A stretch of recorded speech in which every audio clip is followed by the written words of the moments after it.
राठीनगर येथील आध्यात्मिक केंद्रात श्री नृसिंह चतुर्दशी महामहोत्सव साजरा करण्यात येतोय। या अंतर्गत रुक्मिणी जन्मोत्सव साजरा करण्यात आला। रुक्मिणी स्वयंवर प्रसंगातील श्रीकृष्णाविषयीचे भाव सादर करणारी नृत्य नाटिका सादर करण्यात आली। बालगोपालांनी श्लोक सादर केले। भक्तिगीत, प्रवचन आदी भरगच्च कार्यक्रमांचं आयोजन येथे करण्यात आलं। मोठ्या संख्येने भाविकांनी कार्यक्रमांचा लाभ घेतला। राठीनगर येथील रुक्मिणी द्वारकाधीश आध्यात्मिक संस्कार केंद्र येथे श्री नृसिंह चतुर्दशी महामहोत्सव साजरा करण्यात येतो आहे। येत्या 4 तारखेला श्री नृसिंह जयंती आहे। या अंतर्गत वार्षिक उत्सव रुक्मिणी जन्मोत्सव साजरा करण्यात आला। रुक्मिणी जन्मोत्सवानिमित्त नृत्य नाटिका सादर करण्यात आली। रुक्मिणी कथा, अभिषेक, महाआरती असं भरगच्च कार्यक्रमांचं आयोजन इस्कॉन मंदिरात करण्यात आलं। मोठ्या संख्येने भाविकांनी या कार्यक्रमांचा लाभ घेतला। बालगोपालांनी श्लोक म्हटले। तंत्रीनयनं शरसिंधु समप्रभं लक्ष्म्यालिंगित वामांग्य विभूति विरूपाक्षितं चतुर्भुज कोमलांगं स्वर्णकुण्डल शोभितं सरोज शोभितरस्कं रत्नकेयूरमुद्रितं तप्त कांचन संगाशं पीत निर्मल वाससं इंद्रादिशूलमौलिस्तं स्फुरमाणिक्यदीप्तिभिः मानं मुरान्वितं सर्वत्र माप्नोति सर्वत्कमलसवासं कृत्वा तु कवचं पठेत् नरसिंहो मे श्रिय पातु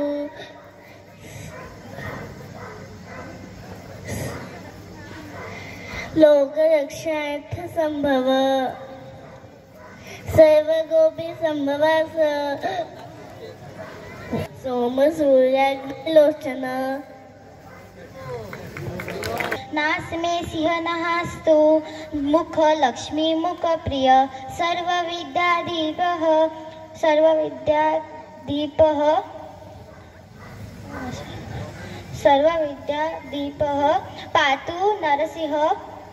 पातु नरसिंह नरसिंह पातु मे कंठं सन्ध्यो भूभरनान्तकृत दिव्याश्रोतभूतो नरसिंह पातु मे भुजो करौ मे देववरदो नरसिंह पातु सर्वतः हृदय योगी सान्ध्याश्च नरसिंह पातु सर्वतः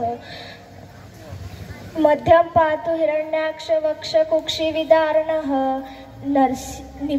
नरसिंह पातु ब्रह्माणि स्वानाभि ब्रह्म संस्तुतः ब्रह्माण्डकोटियः कट्य यस्यासो पातु मे कटिं गुह्याने पातु गुह्यानां मन्त्राणां गुह्यरूपद्र युरुमनभावः पातु जानूनि ननरूपद्र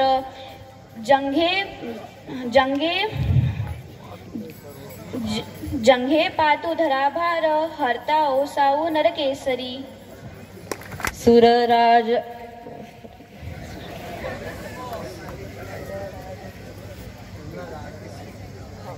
सूरराज प्रदः भक्तिगीतांचा कार्यक्रम येथे सादर झाला।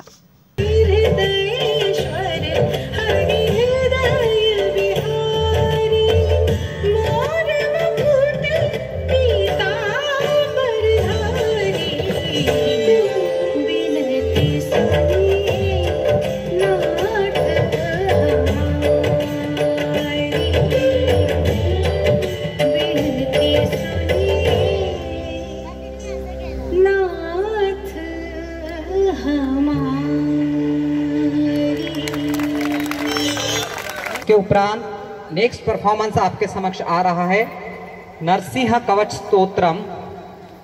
तो सभी जो बाल गोपाल हैं उनसे निवेदन है कि वे मंच पे पधारे और इसके उपरांत शेष प्रभु जी के मुखारविंद से रुक्मिणी कथा का आयोजन किया होगा।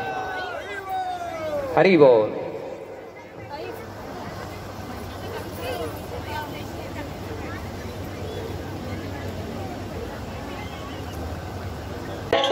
अगर श्याम सुंदर का सहारा न होता, अगर श्याम सुंदर का सहारा न होता तो दुनिया दुनिया में कोई हमारा न होता, तो दुनिया में कोई हमारा न होता। अगर शाम सुंदर का सहारा न होता, अगर शाम सुंदर का सहारा न होता।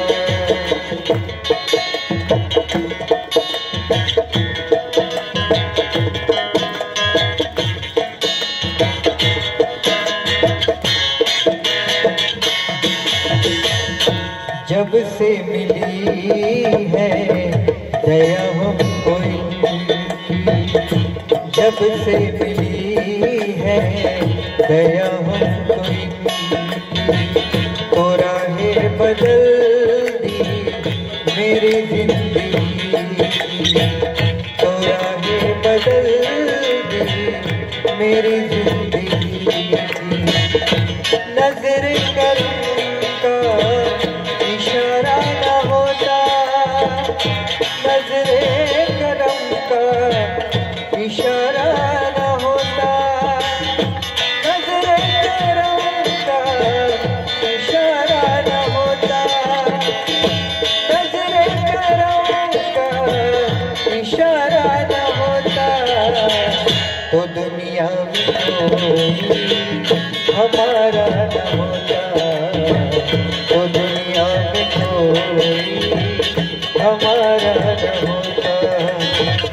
अगर शाम सुंदर का सहारा न होता, अगर शाम सुंदर का सहारा न होता। कथाव्यास श्रीमान अनंतशेष प्रभू यांच्या सुश्राव्य प्रवचनाचा लाभ उपस्थितांनी घेतला। कृष्णा कृष्णा हरे हरे, हरे राम राम राम हरे हरे। समय भी लगभग हो रहा है, शीघ्र ही भगवान के 56 भोग हो चुके हैं, भगवान की आरती और महाप्रसाद का भी कार्यक्रम है। तो विशेष रूप से यहाँ पर अंतर्राष्ट्रीय कृष्ण भावनामृत संघ इस्कॉन अमरावती के इस सुंदर मंदिर में, रुक्मिणी द्वारकाधीश मंदिर में रुक्मिणी द्वादशी उत्सव के लिए आप जो उपस्थित हुए, आप सभी का बहुत विशेष सौभाग्य है, आप सभी का विशेष आभार जो आज उपस्थित रहे इस कार्यक्रम के लिए, जहाँ पर हम एकत्रित हुए हैं श्रीमती रुक्मिणी महारानी की कृपा प्राप्त करने के लिए, जो विदर्भ नंदिनी कही जाती है, भीष्मक नंदिनी जिन्हें कहते हैं, जो हमें विशेष रूप से सिखलाती है। यहाँ पर हम सभी जिस प्रकार से रुक्मिणी महारानी के विषय में जानते हैं, रुक्मिणी महारानी यहाँ पर कौंडिन्यपुर में थी और कौंडिन्यपुर में भीष्मक महाराज की कन्या थी, परंतु वह चाहकर भी भगवान श्री कृष्ण को प्राप्त नहीं कर पा रही थी, क्योंकि उनके भाई रुक्मी थे जो उनका विवाह जबरदस्ती असुर जो शिशुपाल था उससे करवा रहे थे। और तब हम जानते हैं रुक्मिणी महारानी ने जो प्रार्थना की है, श्रीमद् भागवत में बहुत सुंदर प्रसंग आता है जहाँ पर रुक्मिणी महारानी अपने प्रेम को व्यक्त की है बहुत सुंदर वचनों में, शब्दों में, जो हम सभी के लिए विशेष एक आदर्श है, शिक्षा है। यहाँ पर हम सभी जीव इस संसार में निरंतर दुख, कष्ट और ताप को प्राप्त कर रहे हैं, परंतु जैसे रुक्मिणी महारानी बहुत सुंदर उपाय बतलाइए कैसे आप ताप और कष्ट से मुक्त हो सकते हैं। श्रुत्वा भुवन सुंदरम शृण्वतां ते निर्विश्य कर्ण विवरै हरतोंगतापम। जहाँ पर रुक्मिणी महारानी के वचन है और रुक्मिणी महारानी कहती है, हे श्री कृष्ण, मेरे जीवन के समस्त ताप का हरण हुआ है। कैसे? तो कहते श्रुत्वा, जब मैंने आपके विषय में सुना है। तो इस संसार में और अन्यत्र भी इस बात को कहा गया है, अन्य स्थानों पर भी श्रीमद् भागवत में इसी बात को बतलाया जाता है, श्रवण मंगलम तव कथामृतम तप्त जीवनम। तो अंतर्राष्ट्रीय कृष्ण भावनामृत संघ जो इस संसार में दुख और कष्ट प्राप्त कर रहे हैं और प्रत्येक का निजी अनुभव है चाहे वो जीवन की किसी भी अवस्था में हो, चाहे युवा अवस्था में या प्रौढ़ अवस्था में, इस संसार में कष्ट निरंतर बने ही रहते हैं। और कष्ट से मुक्त होने का कोई उपाय है तो वास्तविक है कि भगवान श्री कृष्ण की भक्ति करना। और भगवान श्री कृष्ण की भक्ति का मूल आरंभ कहाँ है? संपूर्ण अमरावती में सर्वत्र आप भगवान श्री कृष्ण के दर्शन के लिए जाते ही होंगे, परंतु अंतर्राष्ट्रीय कृष्ण भावनामृत संघ को, इस संघ को प्रस्थापित संपूर्ण जगत में श्रील प्रभुपाद जी किए हैं, जिसका मूल प्रयोजन क्या है कि हम भगवान श्री कृष्ण के विषय में सुने, जिसे हिंदी में कहा जाता है, जितने लोग यहाँ पर आए हैं आप सभी लोग भगवान को मानते हैं।